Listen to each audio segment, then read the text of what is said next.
గత ప్రభుత్వంలో అలాంటి పంచాయతీరాజ్ వ్యవస్థని ఎంత బలోపేతం చేయొచ్చో అంత బలోపేతం చేయొచ్చు. కానీ దురదృష్టం గత ప్రభుత్వం దాదాపు 51,000 కోట్లు, ఇంకా సరిగ్గా చెప్పాలంటే 50 కోట్ల, గత ప్రభుత్వం 41,000 కోట్ల రూపాయలు జాతీయ ఉపాధి హామీ పథకం కింద ఖర్చు పెట్టామని చెప్పి కేవలం 15,000 కోట్లు మాత్రమే ఖర్చు పెట్టిన, అంటే కనిపిస్తున్నాయి రోడ్ల మీద మనకి ఖర్చుగా. రోడ్లు కానీ, సగటు మనకి అవసరాలు కానీ, మౌలిక అవసరాలు కానీ ఏమీ చేయలేకపోయారు. ఈ మిగతా 25,000 కోట్లు ఏమైపోయినాయో, ఎట్లా వెళ్ళిపోయినాయో ఎవరికీ తెలియదు. అంటే నిజంగా ఒక పని జరగాలి అంటే గ్రామ సభ తీర్మానం చేయాలి. పంచాయతీ రాజ్ వ్యవస్థని బలోపేతం చేయడానికి ఇది ఆంధ్రప్రదేశ్కి కాదు, భారతదేశానికే వెన్నెముక పంచాయతీ రాజ్ వ్యవస్థ. అందరూ నన్ను హోమ్ తీసుకోమని ఒకటే కోరుకున్నా. నేను అన్నా హజార్ అంటే పడి చచ్చిపోయాను చిన్నప్పుడు. మీకు తెలుసు, చిరంజీవి గారి సినిమా రుద్రవేణి సినిమా కూడా ఉంటుంది. అది అన్నా హజారే గారి ప్రేరణతో తీసింది. అంటే ఒక సర్పంచ్ ఎంత బలవంతుడంటే, ఎక్కడో మిలిటరీలో పనిచేసి రేలేగావ్ సిద్ధి, మహారాష్ట్రలో రేలేగావ్ సిద్ధి అనే గ్రామానికి వచ్చి అక్కడున్న పరిస్థితులు చూసి అందరూ మద్యానికి బానిసై అన్ని మనకి కనీసం నీటి సౌకర్యాలకు పొలాలు ఎండిపోతూ ఉంటే, గ్రామానికి అభివృద్ధి నోచుకోపోతుంటే ఆయన ముందుకొచ్చి ఆయన సర్పంచ్గా అయ్యి ఆయన ప్రారంభించింది వాళ్ళ రేలేగావ్ సిద్ధిగే కాదు, మొత్తం దేశాన్ని కదిలించాడు. ఒక సర్పంచ్ కదిలించాడు. అది కూర్చోబెట్టి లోక్పాల్ బిల్లు కానీ, ఈ రోజున సమాచార హక్కు చట్టం కానీ, ఇవన్నీ ఆయన నాయకత్వంలో జరిగినాయి. అంటే ఒక సర్పంచ్ తలుచుకుంటే దేశాన్ని కదిలించగలిగే శక్తి ఉందన్నది మన గ్రామాలు చూపించినాయి.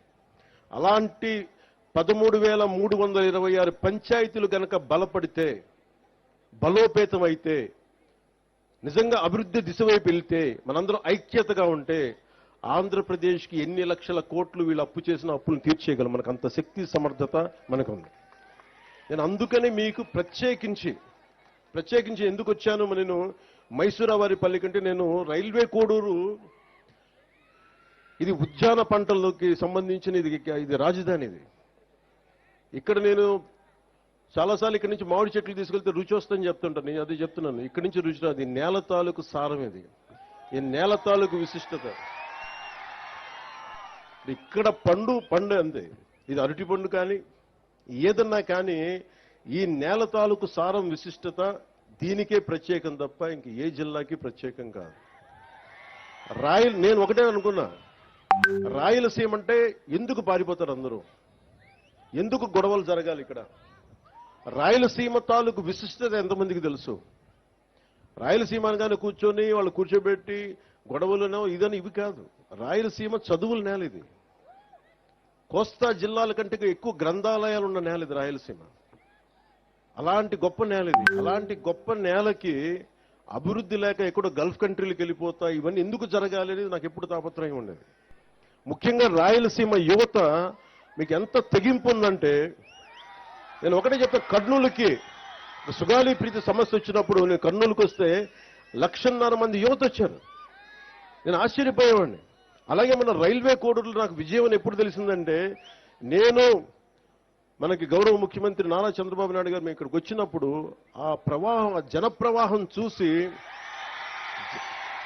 జన సునామీ చూసి మనం ప్రభుత్వాన్ని స్థాపిస్తున్నామని నాకు బలమైన భావన కలిగింది. అది ఎందుకంటే మీలో అంత శక్తి ఉంది, అంటే అంత పోరాట పటిమ ఉంది. నేను మీకు చేయగలిగేది ఏంటంటే, మీరు నా కోసం రోడ్ల మీదకి వచ్చారు, నా ప్రభుత్వం కోసం నేను అండగా నిలబడ్డారు. మేము చేయగలిగేది మీకోసం నిరంతరం పనిచేయటమే. మేము పారిపోట్ల బాధ్యతల నుంచి అద్భుతాలు చేయడానికి చేతిలో మంత్రదండం లేదు, కానీ గుండెల నిండా కమిట్మెంట్ ఉంది. పని చేస్తాం. నేను చాలా సభల్లో చెప్పాను, శ్రీ నారా చంద్రబాబు నాయుడు గారి అనుభవం ఎందుకు రాష్ట్రానికి అవసరమని చూస్తే, ఇన్ని అప్పుల్లో ఉండి ఎన్నిసార్లు రివ్యూ చేసినా డబ్బులు లేవు ఏ అకౌంట్స్లో కూడా. కానీ ఆయన అనుభవం వల్ల ఫైనాన్స్ మేనేజ్మెంట్ చాలా బాగా తెలుసు కాబట్టి ఇన్ని లక్షల మందికి మొదటి తారీఖునే ఆయన పెన్షన్లు ఇవ్వగలిగారు. అది ఆయన అనుభవం. నాకు ప్రజాదరణ ఉండొచ్చేమో, కానీ పరిపాలన అనుభవం లేదు.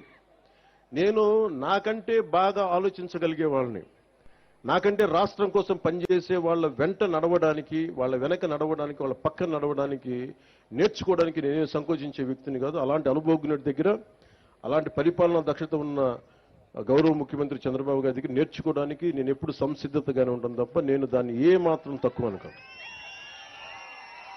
ఇది ఎందుకు మీకు దృష్టికి తీసుకొస్తున్నానంటే, ఇన్ని కోట్ల మంది ప్రజలకి ఒక నాయకులు సరిపోరు. చాలా మంది నాయకుల సమూహం కావాలి. అది గ్రామాల నుంచి రాష్ట్రాల దాకా నాయకుల సమూహం కావాలి. అలాంటి నాయకుల సమూహం కోసం నేను తాపత్రయం. నేను మీకు ఒకటే విన్నవించుకుంటామన్నా, రాయలసీమ ఇది ఈ రోజున రైల్వే కోడూరు కోసం ఒక్కటే పెట్టింది కాదు, ఒక మైసూరావారిపల్లి కోసం పెట్టింది కాదు. ప్రత్యేకించి రాయలసీమ జిల్లా, మన రాయలసీమ వాసులందరికీ నేను మాటిస్తున్నా, మీకోసం ఒక కూలీలాగా పనిచేయడానికి నేను సంసిద్ధంగా ఉన్నాను. మీకు కష్టం వస్తే, నేను ఆ రోజున అన్నమయ్య పింఛా డ్యాం తెగిపోతే ఆ రోజు నేను ఎంత బాధపడ్డానో, తెలిసి డ్యాం తెగుతుందని తెలిసి కూడా ఇసుక కోసం అంతమంది అన్ని పశువులు, అంత ఆస్తి నష్టం, అన్ని ప్రాణాలు పోయారు జస్ట్ ఇసుక కోసం. తెలిసి కూడా ఇసుక తవ్వుకోవడం కోసం డ్యాము నిండిపోతుంది, తెగుతుంది, కట్ట తెగుతుందని కూడా వదిలేశారు. నాకు బాధ్యత, నాకు నిజంగా ఆ రోజున ఎంతమంది యువత వచ్చి బాధపడతా ఉంటే నాకు అనిపించింది, నిస్సహాయత అనిపించింది నాకు. అరే, నా చేతిలో కనుక అధికారం ఉంటే ఏదన్నా చేసేవాడిని. నేనైతే ఒక పార్టీ నాయకుడిగా మాట్లాడగలను, వేదన పడగలను, పోరాటం చేయగలను, కానీ చేతిలో శక్తి లేదే అని నిజంగా ఆ రోజు నేను భగవంతుని ప్రార్థిస్తే, ఆ ప్రార్థనే మీ వల్ల ఈరోజు నేను డిప్యూటీ సీఎంగా మీ ముందు నుంచున్నాను. ఈరోజు ఏదో నాకు అలంకారం కాదు, ఇది బాధ్యత. ఇది నేను ఎప్పుడు నిరంతరం పనిచేయడానికే సంసిద్ధంగా ఉన్నాను.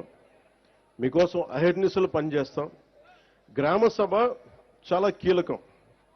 ఇందాక సంయుక్త గారు మాట్లాడుతుంటే గ్రామానికి ఎంత ఖర్చు అయింది, ఎంత డబ్బు వచ్చింది, ఏ హెడ్స్ మీద ఖర్చు పెట్టామని ఎలా చెప్పారు, అన్ని ఇది మీకు తెలిసి ఈ రోజున ఈ గ్రామ సభ కనుక మైసూరావారిపల్లి సమస్య, మైసూరావారిపల్లి గ్రామం ఖర్చులు రాష్ట్రమే కాదు ప్రపంచంలోనే ఎక్కడ తెలుగువాడున్నా వాళ్ళకి అర్థమవుతుంది.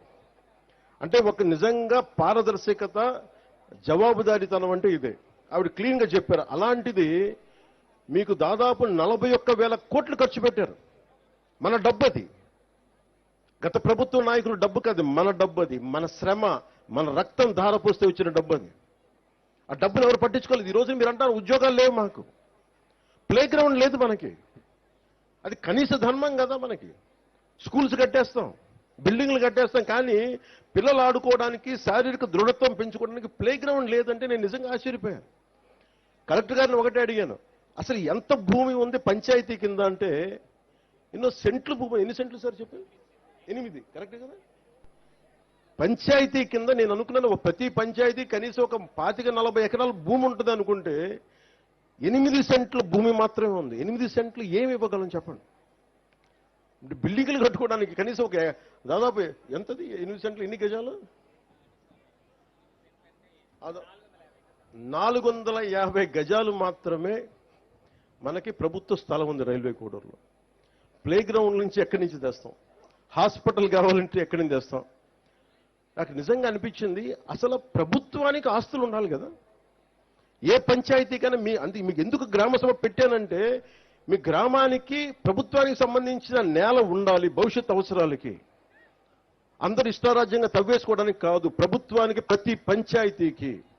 నేను ఈ రోజున మీకు మాటిస్తున్న, ప్రతి పంచాయతీకి దాని సొంత భూమి ఉండాలి. అన్యాక్రాంతం కాకుండా మీకు బల్లగుద్ది మరి చెప్తానా, మేము కాపాడుతాం. అవసరమైతే ప్రభుత్వ భూముల్ని కబ్జా చేసే వాళ్ళకి ప్రత్యేకంగా కొత్త గుండా యాక్ట్ కూడా ఓపెన్ చేస్తాం.